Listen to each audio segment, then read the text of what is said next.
ಸುಮ್ಮನೆ ಗೌರಮ್ಮ ಹೋಗಿ ನನ್ನ ಮೊಮ್ಮಕ್ಳ ತಕ್ಕೆ ಇರ್ತೀನಿ. ಅಲ್ಲಿದ್ದರೆ ಯಾತನ ಮಾತಾಡೋಂಗಾಗುತ್ತೆ, ಯಾತನ ಹೇಳೋಂಗಾಗುತ್ತೆ. ಯಾಕೆ ಸುಮ್ಮನೆ ಹೋಗಿ ನನ್ನ ಮೊಮ್ಮಕ್ಳ ತಂಗ ನಾನು ಇದ್ದು ಬಿಡ್ತೀನಿ. ಯಾರೇನಾನ ಅನ್ಕೊಂಬ್ಲೆ, ಯಾರೇನಾನ ಅಂಬ್ಲಿ, ನನ್ನ ಮೊಮ್ಮಕ್ಳ ತಂಗ ನಾನು ಇದ್ದು ಬಿಡ್ತೀನಿ. ಹೋಗಿ ಪುಣ್ಯ ಶಿವಾನಿತಾಗೆಲ್ಲ ವಿಷಯ ಹೇಳ್ಬಿಡ್ತೀನಿ. ಎಲ್ಲ ಹಿಂಗೈತೆ ಕಣಮ್ಮ ಅಂತ ಹೇಳಿ ಎಲ್ಲ ಅಲ್ಲೇ ಇದ್ದು ಬಿಡ್ತೀನಿ.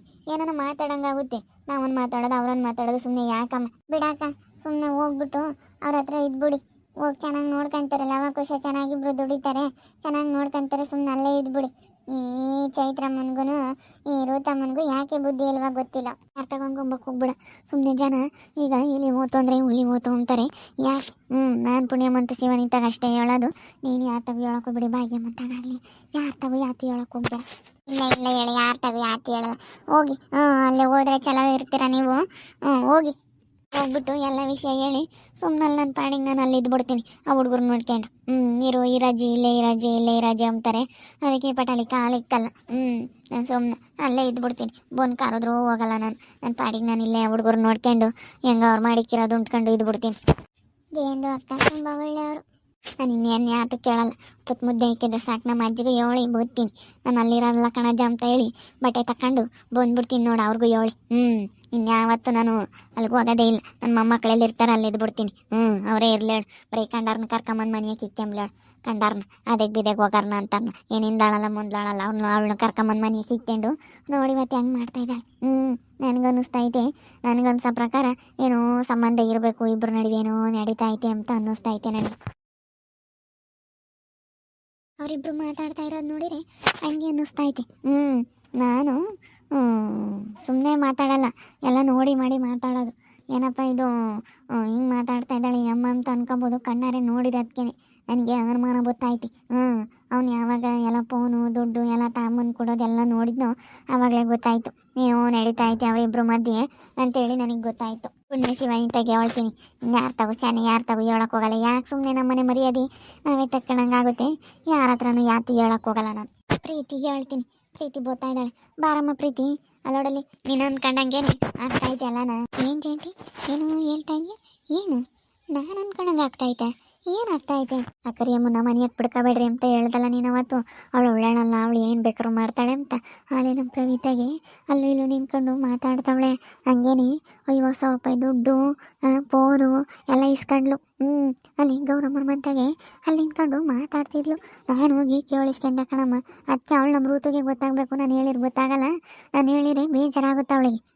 ಹೇಳಪ್ಪ ಸುಮ್ಮನೆ ಹೇಳ್ತಾರೆ ಅಮ್ಮಂಗೆ. ಅದಕ್ಕೆ ಸುಮ್ಮನಿದ್ದೀನಿ. ಯಾತಿ ಹೇಳೋದು ಬೇಡ ನೋಡೋಣ ಅಂತೇಳಿ. ನನಗೆ ಗೊತ್ತು ಅವಳಂತ ಕೆಲಸ ಮಾಡ್ತಾಳೆ ಎಂಬುದು ಗೊತ್ತು ನನಗೆ. ಮೊನ್ನೆನೇ ಅನುಮಾನ ಬಂತು. ಅವಳು ಯಾವಾಗ ಅಲ್ಲಿ ನಿಂತ್ಕೊಂಡು ಉಲ್ಕಿಸ್ಕೊಂಡು ಮಾತಾಡ್ತಾ ಇದ್ಲು. ನಾನು ನೋಡಿದೆ ಮೊನ್ನೆ, ನನಗೂ ಅನುಮಾನ ಬಂತು. ಇವಳಿಂಥ ಕೆಲಸ ಮಾಡ್ತಾಳೆ, ಇವಳು ಸರಿಯಾದವಳಲ್ಲ, ಇವಳು ದುಡ್ಡಿಗಾಗಿ ಏನು ಬೇಕಾದ್ರೂ ಮಾಡ್ತಾಳೆ. ಅವಳು ದುಡ್ಕೊಂಡು ತಿನ್ನೋಕ್ಕಾಗಲ್ಲ ಅವಳಿಗೆ. ಯಾವುದಾದ್ರೂ ಪುಕ್ಸಟ್ಟೆ ಸಿಕ್ಕಿದ್ರೆ ಸಾಕು, ಇಂಥದ್ದು ಬಾಸ್ ಹಾಕೊಂಡು ತಿನ್ನೋಣ ಅಂತ ಯಾರ್ದಾದ್ರೂ ಕಾಯ್ತಾ ಇರ್ತಾಳೆ ಅವಳು. ನಾನು ನೋಡಿದ್ದೀನಿ ಅಲ್ಲೇನೆ. ಕವನರ್ ಮನೆಗೆ ಬಂದು ಸೇರ್ಕೊಂಡಾಗ ನೋಡಿದ್ದೀನಿ. ನಾನು ಇದ್ಬಿಟ್ರೆ ಇಲ್ಲದೆಲ್ಲ ತಂದು ಹೇಳ್ಬಿಡ್ತಾಳೆ, ಬೈದ್ಬಿಡ್ತಾಳೆ ಪ್ರೀತಿ ಅಂತೇಳಿ. ನನಗೂ ಕವನನಿಗೂ ಜಗಳ ಮಾಡಿ ನಮ್ಮನ್ನು ದೂರ ಮಾಡಿಬಿಟ್ಲು. ನಾನು ದುಡ್ಕೊಂಡು ತಿನ್ನೋಕ್ಕಾಗಲ್ವೇನೆ ನಿನಗೆ? ಬೆಂಗಳೂರಿಗೆ ಹೋಗಿ ಗಂಡನ ಒಬ್ಬನೇ ಬೆಂಗಳೂರಿಗೆ ದುಡಿಯೋಕ್ಕೆ ಕಳಿಸ್ಬಿಟ್ಟು ನೀನು ಇಲ್ಲೇ ಸುತ್ತಾರೀತಿ ಅಂತ ನಾನು ಬೈತಾ ಇದ್ದೆ. ಅದಕ್ಕೆ ನನ್ನ ಮೇಲೆ ಸಿಟ್ಟಿಗೆ ಇಬ್ಬರಿಗೂ ಜಗಳ ತಂದಿಕ್ಬಿಟ್ಟು ದೂರ ಮಾಡಿಬಿಟ್ಲು. ಅದಕ್ಕೆ ನಾನು ಸುಮ್ಮನಿದ್ದೀನಿ. ಅವಳ ಬುದ್ಧಿ ನನಗೆಲ್ಲ ಗೊತ್ತೈತಿ. ಪುಣ್ಯ ಶಿವಾನಿ ಹತ್ರ ಹೇಳು ಎಲ್ಲ.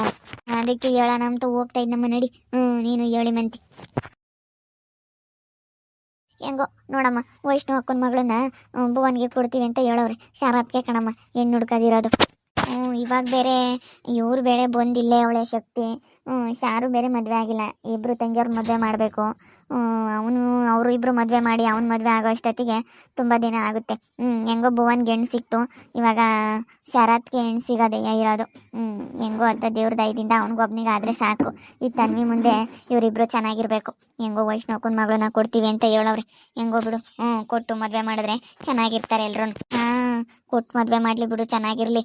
ಯಾಕಂದರೆ ಏನೋ ಸಂಬಂಧ ಬೇರೆ ನೋಡಿರೋ ಅಂಥವ್ರು ಕೊಟ್ಟು ಮದುವೆ ಮಾಡಿದ್ರೆ ನಾಳೆ ದಿನ ಏನಾದರೂ ಕಷ್ಟ ಸುಖ ಆಯಿತು ಅಂತಂದರೆ ವೈಷ್ಣು ಭೀಮಾ ಅಣ್ಣ ಎಲ್ಲರೂ ಬಂದು ನೋಡ್ತಾರೆ. ವೈಷ್ಣು ಅಕ್ಕನೂ ಚೆನ್ನಾಗಿ ಬಂಡವಾಳಾಗವ್ರೆ ಇವಾಗ.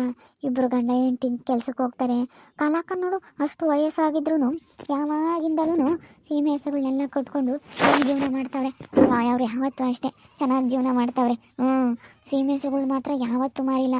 ಒಳ್ಳೆ ಲಾಭ ಐತೆ ಅಂತೇಳಿ ಹಾಲು ಕರೆದು ಹಾಕಿ ಅದರಿಂದ ಒಳ್ಳೇದಾಗೈತೆ ಅಂತ ಹೆಂಗೆ ಮಾಡ್ತಾವ್ರೆ ಗೊತ್ತಾ. ಇಬ್ರು ಹೊರಗೆ ಕೂತ್ಕೊಂಡವ್ರೆ. ಅಜ್ಜಿ ಬಾ ಕೂತ್ಕೊಂಡು ಮಾತಾಡ್ತಾ ಇದ್ವಿ. ಇಬ್ರು ಪಾಪರ್ ಮಲ್ಕೊಂಡಿದ್ರ, ಅದಕ್ಕೆ ಮಲಗಿಸಿ ಮಾತಾಡ್ತಿದ್ವಿ. ಅವರಿಬ್ರು ಮಲ್ಕೊಂಡಾಗಲೇ ತಾನೇ ನಮ್ಗಿಬ್ರು ಫ್ರೀ ಆಗಿರೋದು. ಅವರು ಇಬ್ರು ಎದ್ದಾಗ ಎಷ್ಟು ಕೆಲಸ ಇರುತ್ತೆ. ಅವ್ರು ನೋಡ್ಕೊಂಬೋದು, ಸ್ನಾನ ಮಾಡಿಸೋದು, ಊಟ ಮಾಡಿಸೋದು, ಎಷ್ಟು ಸಲ ನಾವು ಹಂಗೆ ಹೇಳು. ಮಕ್ಕಳು ದೊಡ್ಡವಾಗ ತಕನ ನೋಡ್ಕೋಬೇಕು. ಸ್ವಲ್ಪ ಭಯ ಎಂದಾನ ಸ್ವಲ್ಪ ಭಯವಾಗಿ ನೋಡ್ಕೊಳ್ರಿ. ಇಬ್ರು ನೋಡ್ಕೊಂತೀವಿ ಪ್ರೀತಿ ಅಕ್ಕ. ಮಕ್ಕಳನ್ನ ನಾವು ಮಾತ್ರ ಯಾವತ್ತೂ ಇದು ಮಾಡೋಕೆ ಹೋಗಲ್ಲ, ನೋಡ್ಕೊಂತೀವಿ. ಅವನು ಮಾತ್ರ ಯಾವತ್ತೂ ನಾವು ಒಂದು ಕಣ್ಣಿಂದ ನೋಡ್ಕೊಂತೀವಿ. ಅಲ್ಲ ನಾನಿವಾಗ ನಿಮ್ಮ ಹತ್ರ ಒಂದು ವಿಷಯ ಮಾತಾಡೋಣ ಅಂತ ಬಂದೆ. ಆ ಕರಿಯಮ್ಮನು ಪ್ರವೀಣ ಇಬ್ಬರು ಮಾತಾಡ್ತಿರ್ತಾರೆ. ಇಬ್ಬರು ಯಾವಾಗಲೂ ಅಲ್ಲಿ ಕೂತ್ಕೊಂಡು ಮಾತಾಡ್ತಿರ್ತಾರೆ. ಗೊತ್ತಾಯ್ತು. ನಾನು ಮೊನ್ನೆನೂ ಮಾತಾಡ್ತಾ ಇರೋದನ್ನ ನಾವು ನೋಡಿದ್ವಿ. ಹಂಗೆ ಅನ್ಕೊಂಡಿದ್ದಿ. ನೀನು ಏನು ಹೇಳೋಕೆ ಹೋಗ್ಬಿಡ, ಅವಳಿಗೆ ಗೊತ್ತಾಗಬೇಕು. ನೀನು ಹೇಳೋಕೆ ಹೋದ್ರೆ ಇವಾಗ ಸುಮ್ಮನೆ ಕೆಟ್ಟಾಳಾಗ್ಬಿಡ್ತೀಯ. ಸುಮ್ಮನೆ ಹಿಂಗೆಲ್ಲ ಮಾತಾಡುತ್ತೆ ನೋಡಪ್ಪ ನಮ್ಮ ಅಜ್ಜಿ ಅಂತೇಳಿ ನಿಮ್ಮನ್ನ ಕೆಟ್ಟವ್ರಾಗಿ ಮಾಡ್ತಾರೆ. ಅದಕ್ಕೆ ನೀವು ಏನು ಹೇಳೋಕೆ ಹೋಗ್ಬಿಡಿ, ಏನು ಮಾತಾಡೋಕೆ ಹೋಗ್ಬೇಡಿ ನೀವು. ಮತ್ತೆ ಏನು ಹೇಳೋಕೆ ಹೋಗ್ಬಿಡ ಅಂತ ನಾನು ಅದಕ್ಕೆ ಹೇಳಿದ್ದು. ನಾನು ಅಲ್ಲಿದ್ದರೆ ಮಾತಾಡೋಂಗಾಗುತ್ತಮ್ಮ. ನನಗೆ ಏನಾದರೂ ಮಾತಾಡಬೇಕು, ಏನಾದರೂ ಹೇಳ್ಬೇಕು, ಬೊಯ್ದು ಬಿಡೋಣ ಎಂಬ ಸಿಟ್ಟು ಬರುತ್ತೆ. ಅದಕ್ಕೇ ಹೋಗ್ಬಿಟ್ಟು ಬಟ್ಟೆ ಎಲ್ಲ ತಗೊಂಡು ಆ ಅಜ್ಜಿಗೆ ಹೇಳಿ ಇಲ್ಲೇ ಬಂದುಬಿಡ್ತೀನಿ. ಅಲ್ಲಿ ಹೋಗಲ್ಲ. ಇನ್ಮೇಲಿಂದ ನಾನು ನಿಮ್ಮ ತಾಗೆ ಇರ್ತೀನಿ. ಆ ಹುಡುಗರು ನೋಡ್ಕೊಂಡು ಇಲ್ಲೇ ಇರ್ತೀನಿ. ನೀವು ಯಾತ್ಲಾಗನ ಹೋದ್ರೂ ಆ ಹುಡುಗರು ನೋಡ್ಕೊಂತೀನಿ. ಮನೆಗಿದ್ಮೇಲೆ ಏನಾರ ಮಾತಾಡೋಂಗಾಗುತ್ತೆ, ಹೇಳೋಂಗಾಗುತ್ತೆ. ಸುಮ್ಮನಿರು ಪುಣ್ಯಶಿವಾನಿ, ನಿಮ್ಮ ಹತ್ರನೇ ಇರಲಿ. ನಿಮಗೂ ಎಷ್ಟೋ ಒಂದು ಸ್ವಲ್ಪ ಮನೆ ಹತ್ರ ಇದ್ದಂಗಾಗುತ್ತೆ ಜವಾಬ್ದಾರಿಯಿಂದನ. ಹಿರಿಯರಿದ್ರೆ ಮನೆ ಹತ್ರ ಒಂದು ಜವಾಬ್ದಾರಿ. ಮತ್ತೆ ನಾವೇ ಕರೆಯೋಣ ಅಂತ ಅಂದ್ಕೊಂಡ್ವಿ. ಮತ್ತೆ ನಮ್ಮ ಮಾವ ಏನಂತಾರೋ ಏನೋ ಅಂತೇಳಿ ನಾವೇ ಎದ್ರುಕೊಂಡು ಸುಮ್ಮನಾಗ್ಬಿಟ್ವಿ. ನಮಗೆ ನಮ್ಮ ಅಜ್ಜಿ ಇದ್ಬಿಟ್ರೆ ಒಂಥರ ನಮಗೇನೋ ಒಂಥರ ನಮ್ಮ ಮಕ್ಳ ಮೇಲೆ ಒಂಥರ ಭಯ ಇರಲ್ಲ ನಮಗೆ. ಅಷ್ಟು ಪ್ರೊಟೆಕ್ಟ್ ಮಾಡ್ತಾರೆ, ತುಂಬ ಚೆನ್ನಾಗಿ ನೋಡ್ಕೊತಾರೆ. ನಮ್ಮ ಮಕ್ಕಳನ್ನ ತುಂಬ ಕೇರ್ ಮಾಡ್ತಾರೆ, ತುಂಬ ಚೆನ್ನಾಗಿ ನೋಡ್ಕೊತಾರೆ ಪ್ರೀತಿ ಅಕ್ಕ. ನಿಜವಾಗ್ಲೂ ಇವರು ನಮ್ಮ ಮನೇಲಿ ಇದ್ಬಿಟ್ರೆ ನಮ್ಗೇನೋ ಒಂಥರ ಧೈರ್ಯ. ನನ್ನ ಮಕ್ಕಳು ನೋಡ್ಕೊತಾರೆ ಅನ್ನೋದು. ಹಿರಿಯರು ಇರಬೇಕು, ಇದ್ರೇ ಮನೆ ಹತ್ರ ಒಂದು ಜವಾಬ್ದಾರಿಯಿಂದ ಏನೇ ಆಗಿರಲಿ ಮನೆಯದು ನೋಡ್ಕೊತಾರೆ. ಒಂದು ಈಗ ಯಾರ ಮನೆ ಹತ್ರ ವಯಸ್ಸೋಗಿರೋ ಅಂಥವ್ರು ಇಬ್ಬರು ಅಜ್ಜಿ ತಾತ ಇದ್ದಾರೆ ಅಂತಂದರೆ ತುಂಬ ಜವಾಬ್ದಾರಿಯಿಂದ ಮನೆ ಹತ್ರ ಯಾವುದೇ ಆಗಲಿ ಜವಾಬ್ದಾರಿಯಿಂದ ನೋಡ್ಕೊತಾರೆ. ನಮ್ಮ ಮಕ್ಕಳು ಮರಿನಾಗಲಿ ಎಲ್ಲೇ ಆಗಲಿ ಬಿಟ್ಟು ಹೋಗ್ಬೋದು. ಮತ್ತು ಮನೆ ಹತ್ರ ನೀಟಾಗಿ ಇಟ್ಕೊಳ್ಳೋಕೆ ಇದರಲ್ಲಿ ಆಗಿರ್ಬೋದು. ಸಣ್ಣ ಪುಟ್ಟ ಏನಾದ್ರೂ ಈಗ ನಾವೇನಾದರೂ ಒಣಗಿಸಿ ಏನಾದರೂ ಹೇಳೋದು, ನಾವೆಲ್ಲಾದರೂ ಕೆಲ್ಸಕ್ಕೆ ಹೋಗ್ತೀವಿ ಅಂತ ಅನ್ಕ ಯಾರಾದರೂ ವಯಸ್ಸಾಗಿರೋರಿದ್ದರೆ ಮನೇಲಿ ಇನ್ನು ಒಣಗಿಸ್ರಿ ಅಂತ ಕೊಟ್ಟರೆ ಒಣಗಿಸೋದ್ರಲ್ಲಿ, ತೆಗ್ದಿಕ್ಕೋದ್ರಲ್ಲಿ, ಬಟ್ಟೆ ಮಡಿಸಿದ್ರಲ್ಲಿ, ಎಲ್ಲ ನೀಟಾಗಿ ಕಸ ಹೊಡಿಯೋದ್ರಲ್ಲಿ, ಈ ರೀತಿಯಲ್ಲಿ ವಯಸ್ಸೋಗಿರೋರು ತುಂಬ ಚೆನ್ನಾಗಿ ಮಾಡ್ಕೊಂಡು ಕೊಡ್ತಾರೆ. ನಮ್ಮ ಅಜ್ಜಿ ಎಷ್ಟು ಚೆನ್ನಾಗಿ ಮಾಡ್ಕೊಂಡು ಕೊಡುತ್ತಪ್ಪ. ಇದು ಬಿಡಜ್ಜಿ ನಮ್ಗೆ ಒಂಥರ ನೆಮ್ಮದಿ ಆಗ್ಬಿಡುತ್ತೆ. ನೀನು ಇದ್ಬಿಟ್ರೆ ನಮಗೆ ತುಂಬ ನೆಮ್ಮದಿ ಆಗ್ಬಿಡುತ್ತೆ. ಇದು ಬಿಡಜ್ಜಿ ನಮಗೆ ಭಾಳ ಖುಷಿ. ಅದಕ್ಕೆ ಅಮ್ಮ ಬಂದಿದ್ದತ್ತ ಓಟು ಸವಸಲ್ಲ ಅವ್ರ ಈಗ ನಾನೊಂದು ಮಾತಾಡೋದು ಅವ್ರೊಂದು ಮಾತಾಡೋದು, ಸುಮ್ಮನೆ ಎಡವಟ್ಗಳು. ಅವ್ರ ತಮ್ಮನಿಗೆ ಗೊತ್ತಾಗ್ಲಿ ಸರಿಯಾಗಿ ಅಂತ ನಾನು ಮತ್ತೆ ಗೊತ್ತಾಗ್ಲಿ ಸುಮ್ಮನಿದ್ ಬಿಡಿ. ನೀವು ಏನಾದರೂ ಇದ್ರೆ ಕೆಲಸ ಮಾಡಬೇಕು ಅಂತ ನಿಮ್ಗೆ ಅನ್ಸು, ಸುಮ್ಮನೆ ಕುತ್ಕೊಂಬಕ್ಕಾಗಲ್ಲ. ಸುಮ್ಮನೆ ಇಲ್ಲಿದ್ದು ಇರಿ ಬಟ್ಟೆ ಅದು ತಗೊಂಬರ್ರಿ. ಹೋಗಿ ಬಟ್ಟೆ ತಗೊಂಡು ಇವಳು ಬಂದ್ಬಿಡ್ತೀನಿ ನಮ್ಮ ಚೈತ್ರಿಗೆ. ನಾನು ಎಲ್ಲಿರಲ್ಲ ಕಣಮ್ಮ, ನಾನು ಅಲ್ಲಿ ಇರ್ತೀನಿ. ಹುಡುಗರ್ತಾಗೆ ನನಗೆ ಆ ಹುಡುಗರು ಇಲ್ಲದಕ್ಕೆ ಇಲ್ಲಿ ಇರಕ್ಕೆ ಸರ್ ಬರಲ್ಲ ಅಂತ ಹೇಳಿ ಅದೇ ಬರ್ತೀನಿ. ಅವ್ರಿಗೆ ಗೊತ್ತಾಗ್ಲಾಡ ಅವಳು ಆಲೇನೆ ಚೈತ್ರ ಸಿಡಿ ಅಂತಾಳೆ. ಮನೆ ಕೆಲಸ ಅದು ಮಾಡೋಕ್ಕಾಗಲ್ಲ ಅಂತ ಅವಳು ಆಲೇನೆ ಹೇಗೆ ಬೀಳ್ತಾಳೆ. ಮನೆಗಳು ದೊಡ್ಡ ಬದುಕು ಮಾಡ್ಕೋಬೇಕು ಆಗಲ್ಲ ಅಂತ. ಅಯ್ಯೋ ಏನಿಲ್ಲ. ಅವಳು ಆಲೇನೆ ಬೇಜಾರು ಮಾಡ್ಕೊಂತಾಳೆ. ಹೋಗತ್ತ ಸವಾಸಲ್ಲ ಇವ್ರು ಯಾಕನಿಲ್ಲ. ನೆನ್ನೆ ಸಾಲ ಹೇಳ್ತಿದ್ಲು. ಹೋಗ್ರಿ ನಿಮ್ಮೂರಿಗೆ ನೀವು ಅಂತ ನಿಮ್ಮ ಅತ್ತೆ ಹೇಳ್ತಿದ್ಲಮ್ಮ. ಅವಳಿಗೂ ಬಲ್ ಬೇಜಾರಾಯ್ತು. ಮನೆ ಕೆಲಸ ಇವಾಗೆಲ್ಲ ಮಾಡ್ಕೋಬೇಕಲ್ಲ, ಆಗಲ್ಲ ಮಾಡೋಕ್ಕೆ. ಕೆಲಸ ಮಾಡೋರು ಇಲ್ದಂಗೆ ಆದ್ರೆ ಮತ್ತೆ ಗೊತ್ತಾಗೋದು ಎಲ್ಲ ಅವ್ರಿಗೆ ಜವಾಬ್ದಾರಿ ಬರ್ಬೇಕಂತ. ನೋಡೋದ್ರಲ್ಲ ವೀಕ್ಷಕರೇ, ನಮ್ಮ ಅಜ್ಜಿ ಇನ್ಮೇಲಿಂದ ಇಲ್ಲೇ ಇರ್ತೀನಿ ಅಂತ ಬಂದೈತೆ ನಮ್ಮ ಜಯಜ್ಜಿ. ಅದಕ್ಕೆ ಇರಜ್ಜಿ ನೀನು ಇದು ಬಿಟ್ರೆ ನಮಗೆ ತುಂಬ ಜವಾಬ್ದಾರಿ ಅಂತ. ಇವಾಗ ಹೋಗ್ಬಿಟ್ಟು ಬ್ಯಾಗ್ ತೊಗೊಂಡು ನಮ್ಮ ಮನೆಗೆ ಬಂದುಬಿಡುತ್ತೆ. ನಮಗೆ ಇಂಥ ಹಿರಿಯವ್ರು ಇದು ಬಿಟ್ರೆ ನಮ್ಮ ಮನೆಯಲ್ಲಿ ಒಂಥರ ಖುಷಿ, ಒಂಥರ ಜವಾಬ್ದಾರಿಯಿಂದ ಎಲ್ಲ ನೋಡ್ಕೊತಾರೆ ಅಲ್ವಾ. ನಾನು ನೋಡ್ದಂಗೆ ಯಾರ ಮನೆ ಹತ್ರ ಹಿರಿಯರು ಇರ್ತಾರೆ, ವಯಸ್ಸಾಗಿರೋ ಅಂಥವ್ರು ಹಿರಿಯರು ಇರ್ತಾರೆ, ಅವರು ತುಂಬ ಜವಾಬ್ದಾರಿಯಿಂದ ನೋಡ್ಕೊಂತಿರ್ತಾರೆ. ಮನೆಯಲ್ಲಿ ಒಂಥರ CC ಕ್ಯಾಮ್ರಾ ಇದ್ದಂಗೆ ಗೊತ್ತಾ. ನೋಡ್ಬೇಕಂತಂದರೆ ಅವರು ಯಾರನ್ನೇ ಆಗಲಿ ಗುರುತು ಪರಿಚಯ ಇಲ್ದವ್ರನ್ನ ಮನೆ ಒಳಗಡೆ ಬಿಟ್ಕೊಳ್ಳಲ್ಲ. ಬಂದಿದ ತಕ್ಷಣ ಯಾರು ನೀವು, ಯಾಕೆ ಬಂದಿದ್ದೀರಾ, ಏನು ಎತ್ತ ಕೇಳ್ತಾರೆ. ಮನೆ ಹತ್ರ ಯಾವಾಗಲೂ ಬೀಗ ಹಾಕ್ಕೊಂಡು ಕಾವಲಾಗಿ ಮನೆ ಮುಂದೆ ಇರ್ತಾರೆ. ಎಷ್ಟು ಈಗ ಯಾವುದೇ ಆಗಲಿ ನಮ್ಮ ಮನೆ ಕೆಲಸದಲ್ಲಿ ಯಾವ್ದಾದ್ರು ಒಂದು ಒಣಗ್ಸೋದ್ರಿಂದ ಹಿಡಿದು ಏನಾದರೂ ಒಂದು ನಮ್ಮ ಬಿಸಿಲಿಗೆ ಹಾಕ್ಬೇಕಂತಂದರೆ ಒಣಗಿಸಿ ತೆಗ್ದಿಟ್ರಿ ಅಂತ ಹೇಳಿದ್ರೆ ಜವಾಬ್ದಾರಿಯಿಂದ ಅದನ್ನು ಮಾಡ್ತಾರೆ. ಬಟ್ಟೆ ಒಗೆದ್ಬಿಟ್ಟು ಮಡ್ಸಕ್ಕೆ ಬಟ್ಟೆ ಕೊಟ್ಟರೆ ಎಷ್ಟು ಚೆನ್ನಾಗಿ ಮಡಿಸಿಡ್ತಾರೆ. ಮನೆ ಹತ್ರ ಕಸ ಹೊಡೆಯೋದಾಗಿರ್ಬೋದು, ಎಷ್ಟು ಚೆನ್ನಾಗಿ ಮಾಡ್ತಾರೆ ಗೊತ್ತಾ. ಹಿರಿಯರು ತುಂಬ ಚೆನ್ನಾಗಿ ನೀಟಾಗಿ ಕೆಲಸಗಳು ಮಾಡ್ತಾರೆ. ಇವಾಗ್ನವ್ರು ಏನು ಕೆಲಸ ಮಾಡ್ತಾರೆ ಬಿಡಿ. ಒಂದು ಪಾತ್ರೆ ಕೊಟ್ಬಿಟ್ರೆ ನಮ್ಮ ಅಜ್ಜಿಗೆ, ನಮ್ಮ ಜಯಜ್ಜಿಗೆ ಎಷ್ಟು ಚೆನ್ನಾಗಿ ತೊಳೆಯುತ್ತೆ ಗೊತ್ತಾ. ತಿಕ್ಕಿ ಬೆಳ್ಳಗೆ ಮಾಡುತ್ತೆ. ಪಾತ್ರೆಗಳು ತಿಕ್ಕೋದು ನೋಡಬೇಕು ಎಷ್ಟು ಬೆಳ್ಳಗೆ ತಿಕ್ಕುತ್ತೆ ಅಂತೀರ.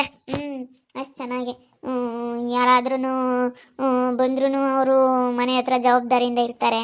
ಒಟ್ಟಿನಲ್ಲಿ ಎಲ್ಲ ಜವಾಬ್ದಾರಿ ಮನೇದು ಏನಿದೆ ಹಿರಿಯರು ಇದ್ದು ಬಿಟ್ರೆ ಮನೆಯಲ್ಲಿ ಜವಾಬ್ದಾರಿ ಅನ್ನೋದು ತುಂಬ ಹೆಚ್ಚಾಗಿರುತ್ತೆ. ಜವಾಬ್ದಾರಿ ಅನ್ನೋದು ತುಂಬ ಚೆನ್ನಾಗಿ ನೋಡ್ಕೊತಾರೆ. ನಾವು ಎಲ್ಲಿಗೆ ಹೋದ್ರೂ ಭಯ ಇರಲ್ಲ.